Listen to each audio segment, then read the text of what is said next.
Shalom, shalom, peuple de Dieu, shalom, habitants de toute la terre, que la paix de notre Seigneur Jésus-Christ soit sur nous, que la bonté du Seigneur Jésus-Christ nous abonde, sa grâce nous abonde, parce que si nous vivons, c'est par sa grâce, si nous sommes là, c'est par sa grâce, ce n'est pas un mérite. C'est par sa grâce que nous vivons. C'est par sa grâce que nous sommes là. C'est par sa grâce que nous avons de bonne santé. C'est par sa grâce que nous avons la joie. C'est par sa grâce que nous avons la paix. C'est par sa grâce que nous avons la sagesse. C'est par sa grâce que nous avons l'intelligence. Parce qu'aucun homme ne peut dire que je suis intelligent de moi-même. Parce que c'est le Saint-Esprit, c'est le Seigneur Jésus-Christ qui nous donne l'intelligence. C'est le Saint-Esprit qui nous donne le souffle de vie. Personne ne peut vivre en disant « Ah, moi je vis de moi-même, c'est la nature qui me fait vivre. » Parce que malheureusement, beaucoup de personnes ne croient pas qu'ils sont créés avec de la poussière. Beaucoup de personnes ne croient pas qu'il y a un Dieu qui les a créés. Beaucoup de personnes, malheureusement, ne croient pas qu'ils sont créés à l'image de Dieu, qui croient qu'ils sont créés en tant que singes et développés. Vraiment, c'est vraiment dommage. Parce que nous sommes créés à l'image du Seigneur Jésus-Christ. Mais malheureusement, nous ne voulons pas aller à la sanctification pour avoir cette image-là. Parce que Dieu nous a créés à son image. Mais il faut que nous l'acceptons pour ressembler à lui. Il faut qu'on donne sa vie, qu'on donne son âme au Seigneur Jésus-Christ pour avoir cette ressemblance. Parce que pourquoi Dieu nous dit qu'il nous a créé à sa ressemblance? Parce que Dieu, il est Dieu, il fait tout ce qu'il a envie de faire, il fait tout ce qu'il veut faire de nous. Il nous demande de nous aimer, de nous aimer les uns les autres pour ressembler à lui. Parce que la ressemblance ici à Dieu, c'est dans l'amour. Parce qu'on ne peut pas ressembler à Dieu dans la puissance. On ne peut pas ressembler à Dieu dans la sainteté. On ne peut pas ressembler à Dieu dans quoi que ce soit. Nous devons chercher à ressembler à Dieu dans l'amour. Parce qu'il nous a dit, si vous m'aimez, gardez mes commandements. Et les commandements qu'il nous a donnés, c'est l'amour. L'amour, l'amour, l'amour. Parce que dans 1 Corinthiens 13, je crois, Dieu nous a parlé de l'amour, la parole de Dieu, là-bas nous parlait de l'amour, que quand on aime, là où il y a l'amour, il y a le pardon, là où il y a l'amour, il n'y a pas la haine. C'est-à-dire que là où il y a l'amour, il n'y a pas le péché, parce que pourquoi il n'y a pas de péché? Quand on aime, on ne peut pas faire mal. Quand on aime, on ne peut pas faire mal. Quand il y a l'amour qui nous abonde, on ne peut pas faire mal. Mais sans le Saint-Esprit, cet amour-là ne peut pas exister en nous. Sans le Saint-Esprit, nous ne pouvons pas aimer. Sans le Saint-Esprit, nous ne pouvons pas même connaître ce que c'est l'amour. Sans le Saint-Esprit, il n'y a pas l'amour. Sans le Saint-Esprit, il n'y a pas vraiment la véritable paix en nous. Sans le Saint-Esprit, il n'y a pas la véritable paix en nous. Sans le Saint-Esprit, il n'y a pas la véritable sagesse en nous. Sans le Saint-Esprit, on ne peut pas sans le Saint-Esprit. C'est-à-dire que sans le Seigneur Jésus-Christ, parce que toute personne qui refuse de donner sa vie au Seigneur Jésus-Christ, il a un esprit d'animal toujours. Parce que il faut dire les choses, la vérité. Parce que Dieu, avant que le Seigneur Jésus-Christ arrive, on avait tous des esprits d'animal. Alléluia. Quand le Seigneur Jésus-Christ est venu, maintenant, il est venu nous dire qu'il est Saint-Esprit. Il est venu nous dire que il est venu confirmer qu'il nous a créés à son image. Et il nous dit, venez à moi pour que vous ressemblez à moi. Pour que vous deveniez des enfants de Dieu. Quand Dieu nous dit à ceux qui croient en moi, dans Jean 1, à ceux qui croient en moi, à ceux qui croient que le Seigneur Jésus-Christ est Dieu, Dieu leur donne le droit d'être ses enfants. Pourquoi? Parce que quand on accepte le Seigneur Jésus-Christ, c'est là où nous allons ressembler au Seigneur Jésus-Christ. Parce qu'un enfant de quelqu'un doit ressembler à son père. Même dans le monde, si l'enfant ne ressemble pas au père, quand un enfant est né, son père va vérifier est-ce qu'il porte mes pieds, est-ce qu'il ressemble à moi, il a mon nez, est-ce qu'il a mes yeux, est-ce qu'il a mes oreilles. Donc ici, Dieu nous dit que à ceux qui croient en moi, je leur donne le droit d'être mes enfants, non nés de la volonté d'un père ou de la nature ou de mari, mais nés de moi. Pourquoi? Pour que nous ressemblons à lui. Il faudrait que nous acceptons qu'il est Dieu. Il faudrait que nous marchions avec lui.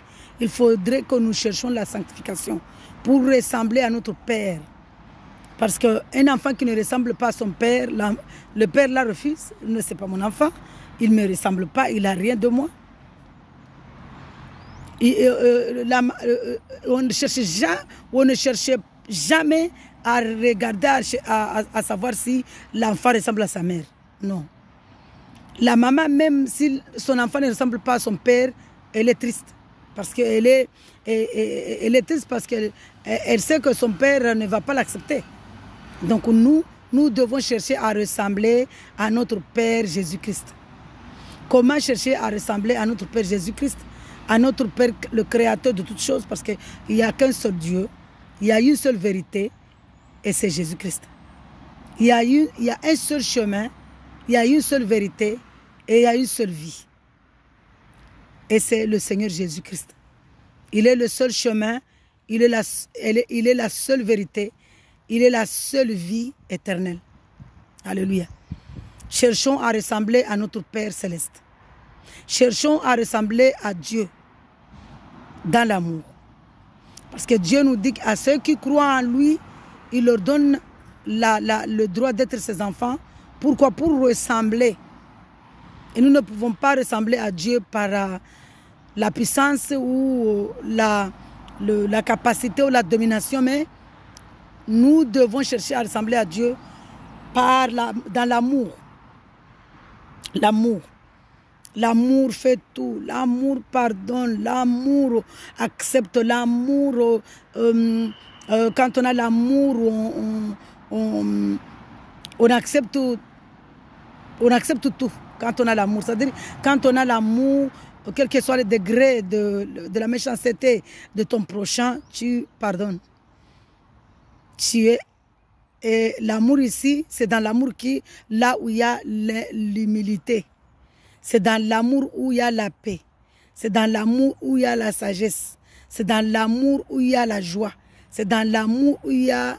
C'est dans l'amour. Dans l'amour.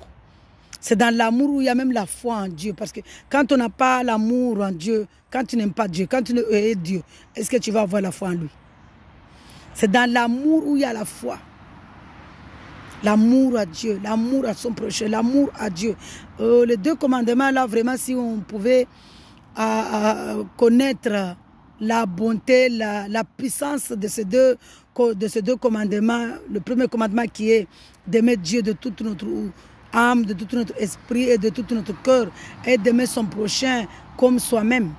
Si on pouvait vraiment comprendre, si on pouvait savoir, si on pouvait connaître la puissance qu'il y a dans ces deux commandements, parce que dans ces deux commandements-là, on a tout.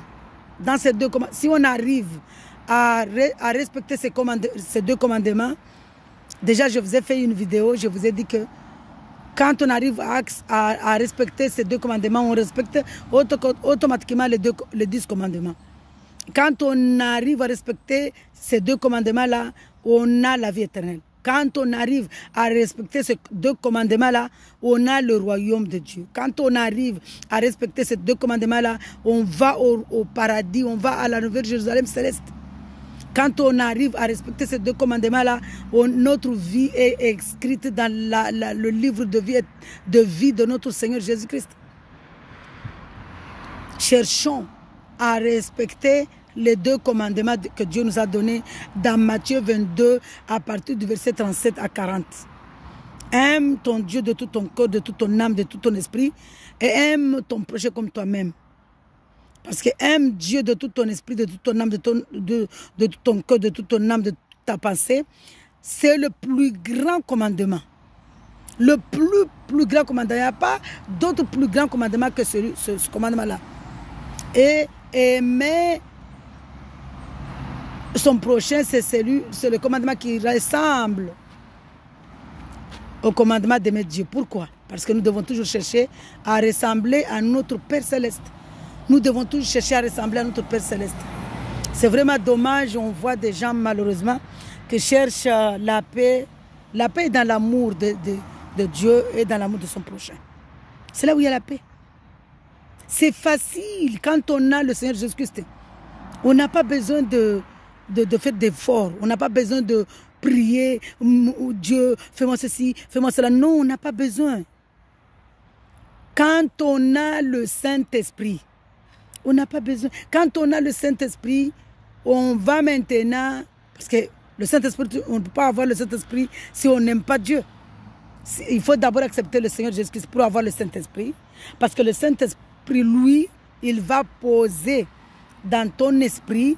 Il va poser dans ton esprit. Hein, et à partir du moment où tu acceptes le Saint-Esprit, qu'il vient de demeurer en toi. Mais le Saint-Esprit ne peut pas venir demeurer en toi s'il ne te brise pas, s'il ne t'enlève pas toute la haine, la méchanceté, s'il ne brise pas, s'il ne tue pas toutes ces choses-là. Quand le Saint-Esprit, maintenant, tu l'acceptes, quand tu acceptes le Saint-Esprit, lui, il vient se poser, il vient maintenant te circoncire, enlever tout ce qui n'est pas bon dans ton corps, enlever tout ce qui n'est pas bien en toi, enlever toute la méchanceté, enlever la haine, enlever l'adultère, enlever la colère, et maintenant, le Saint-Esprit vient se poser en toi pour maintenant t'amener à la sanctification. Et une fois que il t'amène à la sanctification, il vient maintenant demeurer en toi. Parce que Dieu ne peut pas venir demeurer dans un corps de péché. Ce n'est pas possible. Là, on va mentir. Dieu ne peut pas venir se demeurer dans un corps où il y a la méchanceté, il y a les querelles, il y a la jalousie, il y a la convoitise. Non, Dieu ne peut pas. Dieu, quand tu acceptes que Jésus-Christ est Dieu, maintenant, lui-même, le Saint-Esprit, il est lui-même le Saint-Esprit. Il vient enlever la colère, il vient enlever la haine, l'adultère, les désirs charnels. Et maintenant, il vient se poser en toi. Et à partir de ce moment-là, tu vas aimer ton prochain. Parce que quand tu aimes ton prochain, tu ne vas pas tu vas pas le faire mal, tu ne vas pas la haïr parce que Dieu est en toi. Quand le Saint-Esprit est en nous, nous ne pouvons pas haïr notre prochain. Quand le Saint-Esprit est en nous, nous ne pouvons pas faire l'adultère. Quand le Saint-Esprit est en nous, on ne peut pas faire du mal, on ne peut pas faire un péché volontaire. C'est-à-dire que tu vas pécher inconsciemment. Et quand tu vas pécher inconsciemment, hein, je ne dis pas pécher inconsciemment, aller coucher avec quelqu'un. Parce que quand on va faire l'adultère, coucher avec quelqu'un, là c'est inconsciemment. Mais le péché que je parle ici inconsciemment, c'est-à-dire que si tu pêches, par exemple, les pensées, il y a des moments où il y a des pensées qui viennent, mais quand les pensées là viennent, le Saint-Esprit en toi le rejette. Il te dit, non, rejette ça. Je n'accepte pas ça. Ça, ce n'est pas bon pour toi. C'est comme ça comment le Saint-Esprit nous guide. Quand on a le Saint-Esprit, dès que tu pêches, même tu pêches inconsciemment, cette chose-là, il te dit tout de suite, non, ma fille, cette chose-là ne vient pas de moi. Rejette ça. C'est comme ça comment nous pouvons avoir le salut. Donc voilà, mes frères et sœurs, là, je suis au parc, j'ai pas ma Bible, j'ai ma Bible sur moi, mais je n'ai pas les moyens de me poser ici pour faire la vidéo ici, là où je suis. Mais vous savez, Dieu, lui, il est un Dieu, il est tout ça, c'est lui qui a créé, c'est pour lui. Mais là, je ne peux pas vraiment lire, je n'ai pas la chaise là, je peux m'asseoir sur ma bécane, mais je pose mon téléphone pour lire la parole de Dieu. Du coup, c'était pour vous dire que tout ce que je suis en train de vous dire, vous pouvez lire dans Matthieu 22, à partir du verset 37. Vous verrez là-bas les deux commandements qui nous amènent à la vie éternelle, les deux commandements qui nous amènent au paradis. Ce n'est pas beaucoup, c'est pas de lire la Bible de la Genèse de l'Apocalypse qui nous amène au paradis. Ce n'est pas de connaître la Bible par cœur qui nous amène au paradis. Ce n'est pas de connaître les révélations de la Bible par cœur qui nous amène au paradis. C'est mettre en pratique ces deux commandements-là. Parce que quand tu mets en pratique ces deux commandements-là te ramènent de la Genèse à l'Apocalypse. Voilà. Donc, avoir la vie éternelle, On n'a pas besoin d'aller prier, d'aller voir quelqu'un, pose ta main sur moi, délivre-moi. Non. Moi là que je vous parle, c'est un témoignage. Quand j'ai accepté le Seigneur Jésus-Christ dans ma vie, je voulais connaître le Seigneur Jésus-Christ. Je voulais être délivré de beaucoup de choses dans ma vie. J'avais décidé d'aller à... Je voulais aller à Nigeria. Les gens qui connaissent Tibi Joshua qui est mort, je voulais aller à Nigeria avant sa mort, hein, en 2020. Pendant le confinement, après il y a eu le confinement entre janvier et février, j'ai payé beaucoup d'argent là-bas, j'ai payé 1000 €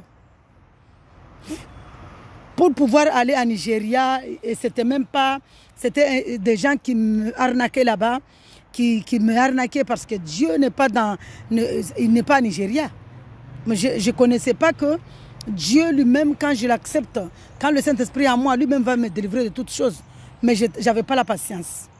Parce que le Saint-Esprit n'avait pas encore enlevé toutes ces choses-là. Quand le Saint-Esprit maintenant est venu enlever toutes ces choses, il m'a dit, ma fille, moi-même je vais te délivrer. Il m'a mis dans le jeûne pour que je puisse, parce qu'il y a des choses qu'on ne peut pas... Dieu, il est Dieu, il est capable de faire ce qu'il a envie de faire tout de suite. Mais pour sa gloire, il fait quelque chose pour que tu le glorifies. Il m'a amené dans un jeûne pour que je le glorifie. Pendant 4 mois, j'étais en jeûne. Je n'étais pas fatiguée, j'avais la force. Pendant tout le confinement, là, moi, j'étais en jeûne. Dieu m'avait mis en jeûne. Lis ma parole. Lis ma parole, médite ma parole. Mais moi, vous savez, on est toujours des bébés avant de grandir. Je lisais la parole, mais je ne lisais pas comme aujourd'hui. Et je ne comprenais même pas comme aujourd'hui. Parce qu'aujourd'hui, je comprends pourquoi. Parce que puisque le Saint-Esprit demeurait en moi, parce que quand j'ai accepté le Seigneur était avec moi, mais pour qu'il se repose en moi, pour que le Saint-Esprit là vraiment vienne demeurer dans mon cœur, dans mon esprit, il fallait qu'il m'enlève de beaucoup de choses. Pour venir se poser dans un corps propre. Dans un corps où il n'y a pas le péché, il n'y a pas la méchanceté, il n'y a pas la haine. Pour me maintenant m'amener à ne fais pas ça, passe ici, passe là-bas. Vous savez, mon témoignage par rapport à que je voulais aller à Nigeria, j'ai payé là-bas. Il y a une dame qui m'a dit, madame, vous savez, Nigeria c'est chez moi, c'est chez nous là-bas. Ne va pas là-bas parce que ce sont des gens qui t'arnaquent. Mais puisque j'avais les ailes là de connaître le Seigneur Jésus-Christ, j'ai dit, c'est pas grave, ne rentre pas dans mon domaine. Je ne l'ai pas écouté. Alors que c'était Dieu qui a pris sa bouche pour me parler, mais je ne l'ai pas écouté. Et maintenant, Dieu veut me dire, voilà, puisque tu ne m'écoutes pas à travers la bouche des autres, je vais te mettre dans des jeûnes. Tu vas jeûner, je vais te délivrer. Moi-même, je vais te montrer que je suis Dieu. Et Dieu m'a délivré. Je ne parle pas de ma paralysie, parce que ma paralysie, c'était d'un coup. Il m'a relevé d'un coup. C'était mon miracle. Mon premier miracle, c'était ma paralysie que Dieu m'a relevé. Mon deuxième miracle, c'est Dieu m'a sorti, m'a fait fuir de l'adultère. Et en même temps, j'ai eu beaucoup de miracles parce que Dieu a fait beaucoup de miracles dans ma vie. En 3 mois, je ne savais pas ce qui arrivait dans mon corps, mais en 3 mois, j'étais comme un bébé, je sautais de joie, j'étais dans la joie, dans la paix, dans l'amour. Je disais, ah, c'est ça quand on accepte le Seigneur Jésus-Christ. Mais maintenant, quand le Seigneur Jésus-Christ vient se poser en toi, maintenant, il y a toujours des preuves. Parce qu'il y a la famille qui va maintenant ne veut pas m'accepter. Et moi, je dis, c'est pas grave. Parce que si ma famille aujourd'hui me renie et que je puisse avoir le salut, mais est-ce que là-bas, je vais être avec des familles là-bas? Là-bas au royaume, à la vie éternelle, le salut c'est individuel. Quand on va nous juger là-bas, on ne va pas nous juger avec nos familles. Hein. Donc moi, je dis, la famille, je vous aime tellement, mais je ne peux pas perdre mon salut. Et maintenant, le Saint-Esprit qui est en moi, qui me guide maintenant, quand je pêche, quand j'ai dépensé, il refuse. Il dit non, refuse cela. Sans effet dans ta vie.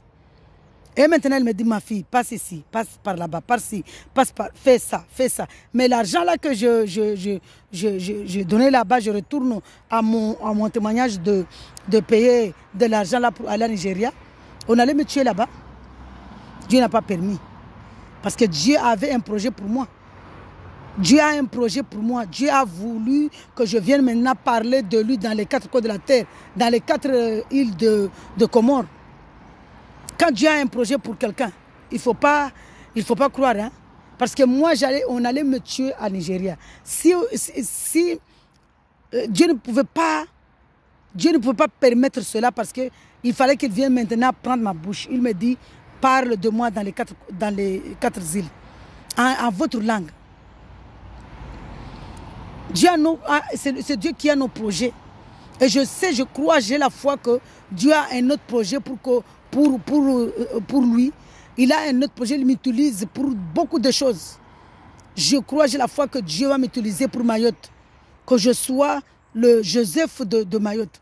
Que je sois Joseph de Moélie. Que je sois Joseph de Grand Comore. Que je sois Joseph de tous les 4 coins de la terre.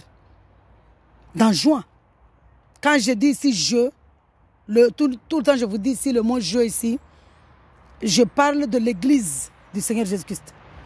Je parle de toutes les personnes qui croient en Jésus-Christ, qui sont à Moélie, qui sont en Gazidja, qui sont en Juin, qui sont à Mayotte.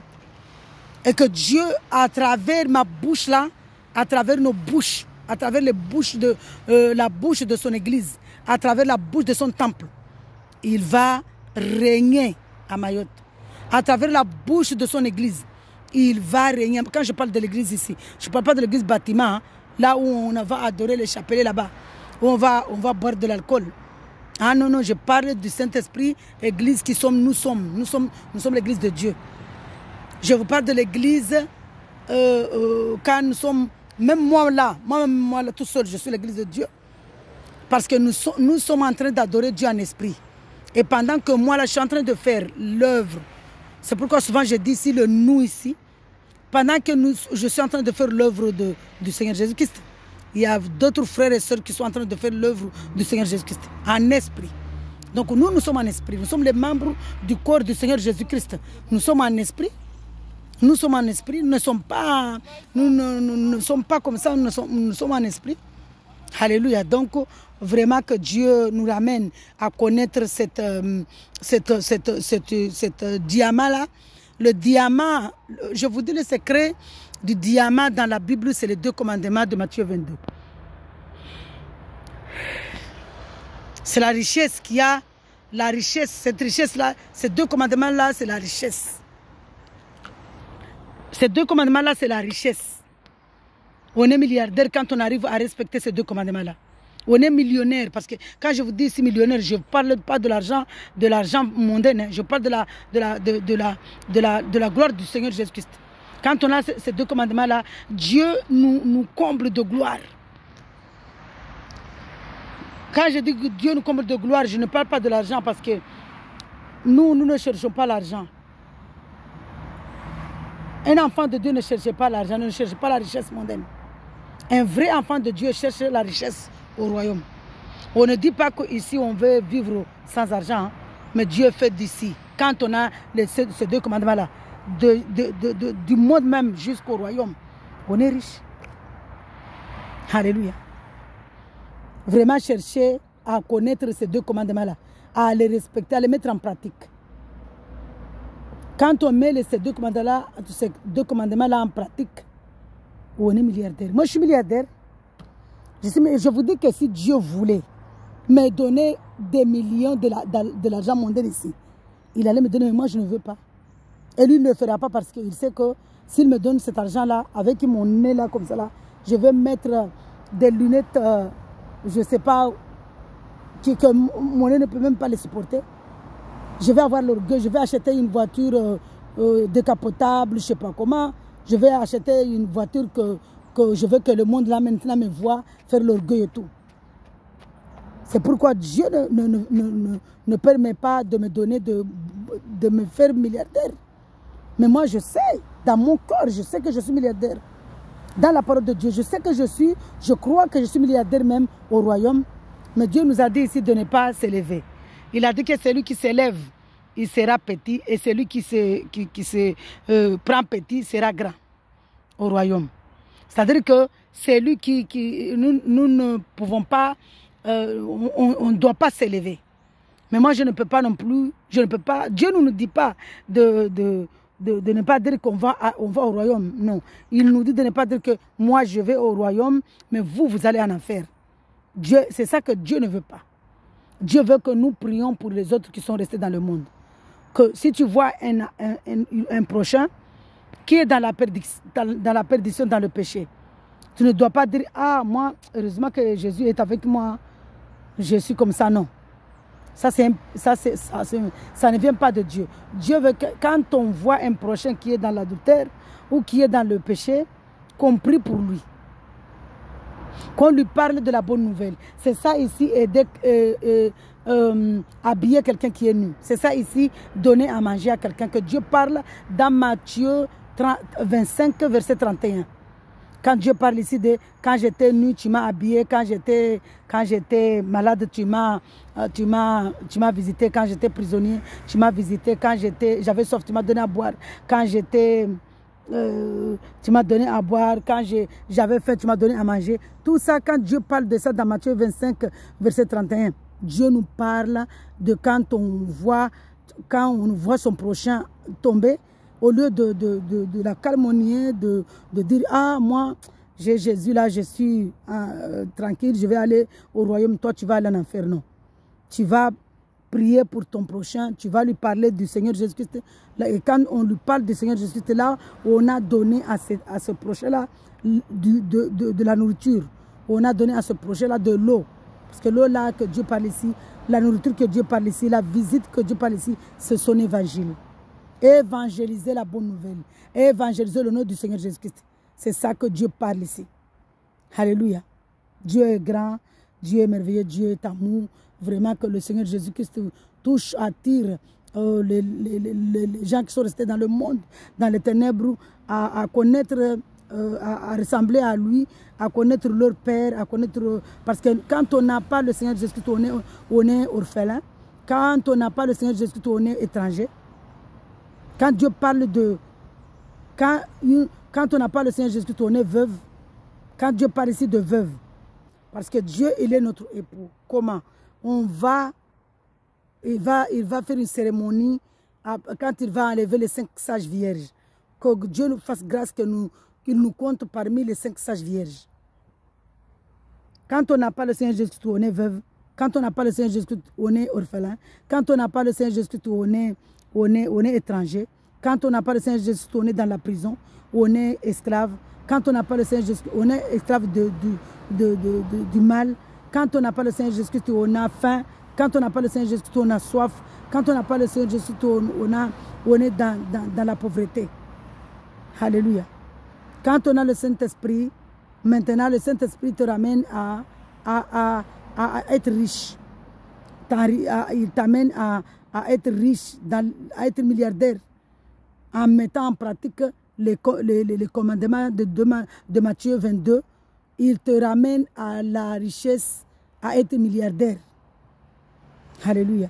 Donc voilà et le secret, le grand secret dans le Seigneur Jésus-Christ, c'est l'adorer. L'adoration. Parce que je vous ai dit que aimer Dieu de tout ton cœur, de toute ton âme, de tout ton esprit, c'est l'adorer, le louer.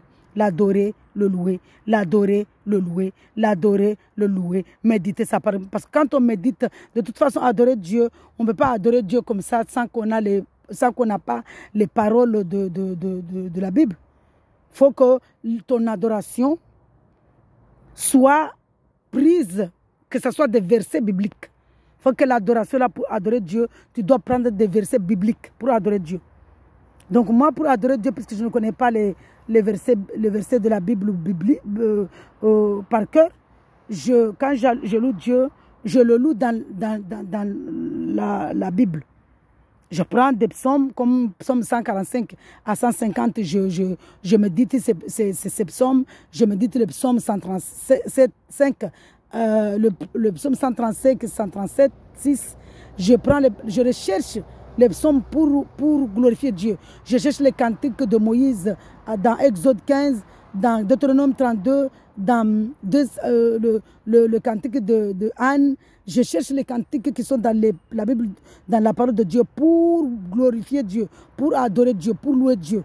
Dieu m'a ramené dans Job 38, 39, 40, 41, là-bas pour 40, pour louer Dieu là-bas, pour l'adorer, pour voir la grandeur de Dieu, comment il a créé la terre, comment il a créé les animaux, comment il a créé beaucoup de choses.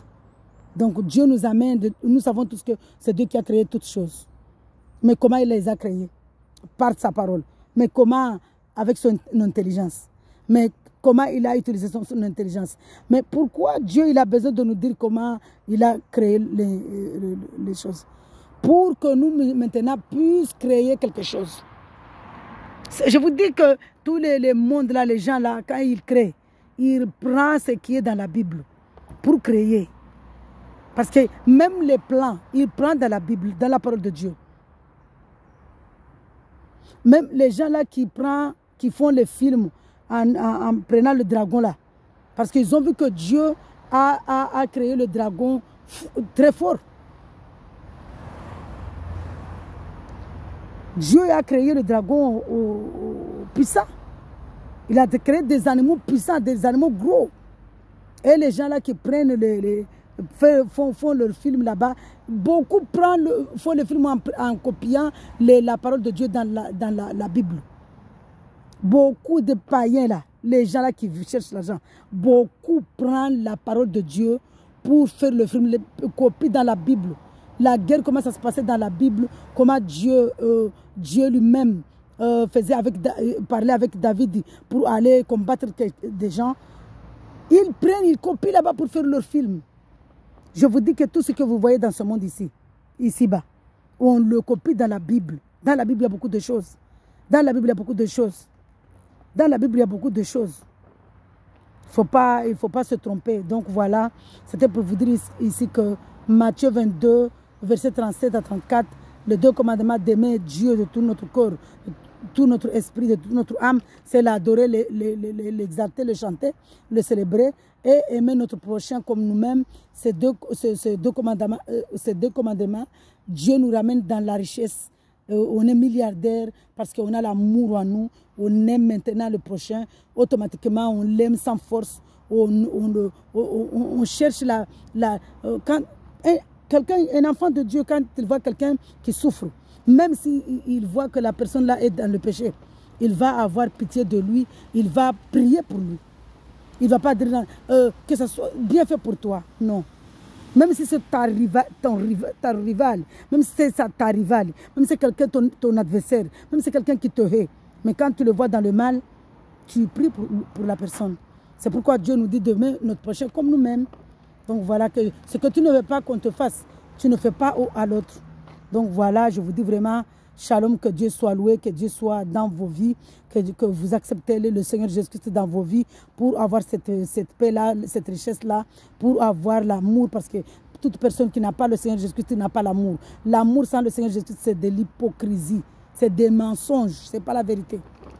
Ce n'est pas la vérité. Du coup, je vous dis vraiment que Dieu soit vraiment dans vos vies, dans nos vies, que ce soit lui qui écrive nos chapitres, que ce soit lui qui écrive les chapitres de nos enfants, de nos foyers. Nous, d'habitude, quand on prie, on met les enfants en avant, alors que la parole de Dieu nous dit, c'est le mari qui est l'autorité du foyer. Donc que Dieu fasse grâce, que Dieu attire nos maris dans la sainteté, dans la sainte doctrine, dans le Seigneur Jésus-Christ, pour qu'ils puissent connaître l'amour.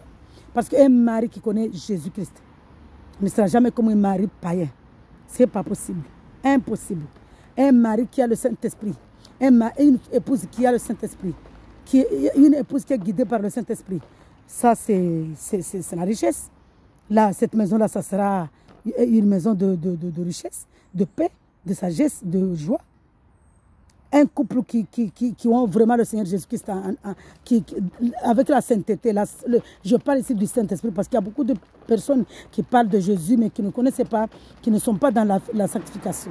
Mais un couple qui est dans le Seigneur Jésus-Christ, vraiment dans la sanctification, mais c'est la richesse, c'est la joie, la paix dans leur famille. Un couple qui a le Seigneur Jésus-Christ, qui marche dans la sanctification, mais c'est la joie. Cherchons vraiment à être des couples dans le Seigneur Jésus-Christ pour que nous puissions vivre dans la paix, dans la joie, pour que nos enfants soient dans la paix, dans la joie, pour que nos enfants soient bien élevés, pour que nos enfants soient cadrés, parce qu'on ne peut pas cadrer nos enfants avec de l'argent. On ne peut pas. Il faudrait que nos enfants doivent être cadrés par le Saint-Esprit, guidés par le Saint-Esprit, parce que nos enfants, s'ils ne sont pas guidés par le Saint-Esprit, ils ne peuvent pas être dans la vérité. Parce qu'on peut voir un enfant calme à la maison, alors que dehors, il fait des dégâts. Parce qu'il n'a pas le Saint-Esprit. Donc, vraiment, cherchons à marcher dans la sanctification pour que nos enfants, maintenant, soient guidés par le Saint-Esprit. Soyez dans la joie, shalom, shalom, shalom, que le Seigneur Jésus-Christ écrive nos chapitres, vraiment le chapitre de nos foyers, de nos enfants, vraiment de nos plans, de nos projets. Que le Seigneur Jésus-Christ soit avec nous, qu'il nous abonde de son Esprit Saint, qu'il nous abonde des fruits de son Esprit, parce que le fruit de son Esprit, c'est dans Galates 5, verset 22, c'est la joie, l'amour, la paix, la sagesse, la foi, la maîtrise de soi, la bienveillance. Sur ce, shalom, shalom, shalom, soyez dans la joie. Que Dieu vous bénisse abondamment, abondamment, abondamment.